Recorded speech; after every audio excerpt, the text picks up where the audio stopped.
Good morning, special children. It is a wonderful month, the month of December.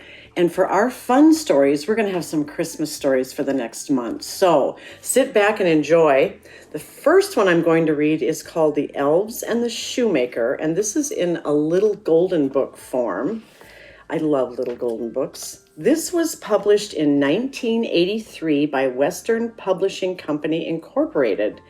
And the illustrations are copyrighted in 1992 by Jerry Smath. So let's hear the fun story of the Elves and the Shoemaker.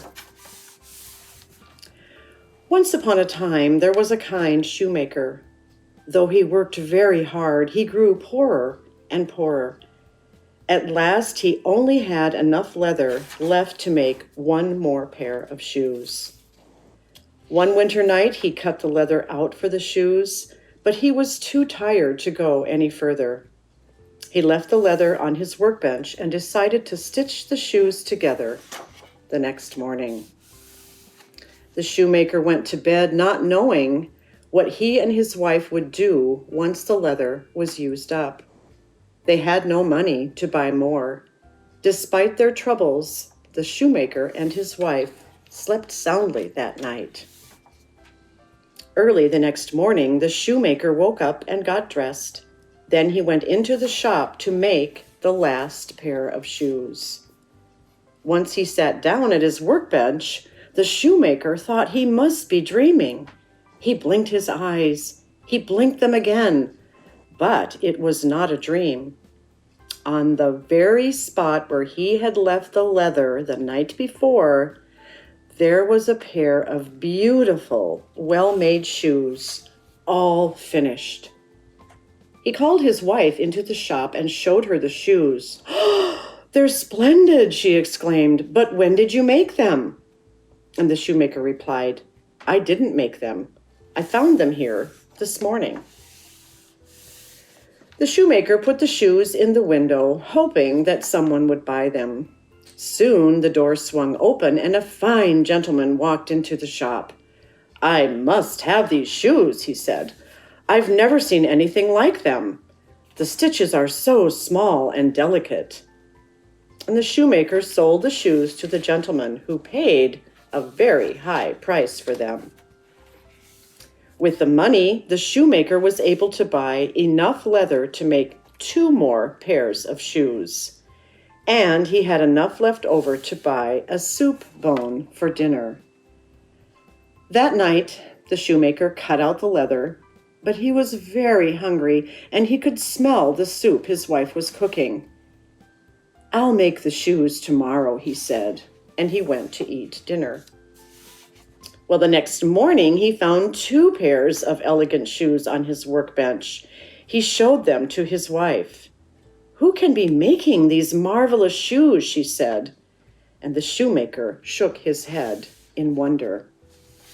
Once again, the shoemaker placed the shoes in the window. He didn't have long to wait before the door to the shop swung open. This time, there were 2 customers, and they both paid handsomely for the shoes. Now the shoemaker had enough money to buy leather for 4 more pairs of shoes. Things went on this way for some time. Every night, the shoemaker cut the leather and went to sleep. And every morning, he found more beautiful shoes on his workbench. The shoemaker and his wife were no longer poor. They had sold so many pairs of shoes that little by little, they began to save some money. One evening, the shoemaker said to his wife, "It's nearly Christmas, and we still don't know who is sewing all these shoes for us. We cannot go another day without finding out who it is." So together, the shoemaker and his wife thought of a plan. Instead of going to sleep that night, they hid behind a curtain in the shop. At midnight, 2 tiny elves skipped through the door into the room.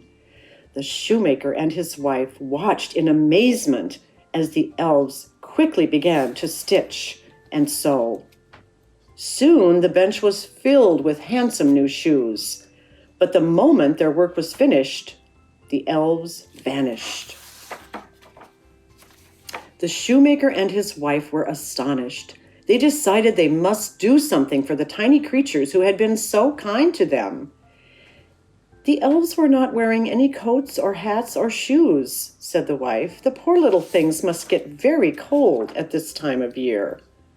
So the shoemaker and his wife made 2 tiny suits of clothing for the elves. The next night, they laid the little clothes they had made on the table. Then they hid behind the curtain once again. Just at midnight, the elves came into the shop. When they saw the clothes, they were overjoyed. They hurried to try on their outfits and found that everything fit them perfectly.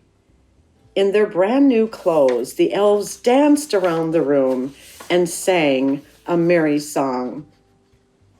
At last, the elves danced out the door of the shoemaker's shop, never to return again. The thoughtful shoemaker and his good wife had repaid kindness with kindness. They never wanted for anything again and lived happily for the rest of their days. So repaying kindness with kindness, this is a very, very good story about what we should do as people of our planet, of our city, of our neighborhoods. If someone does something very, very kind for you, it's always a wise idea to do something kind in return. I hope you enjoyed this story. I love reading little golden books. Have a wonderful week, and we've got more stories coming down the road.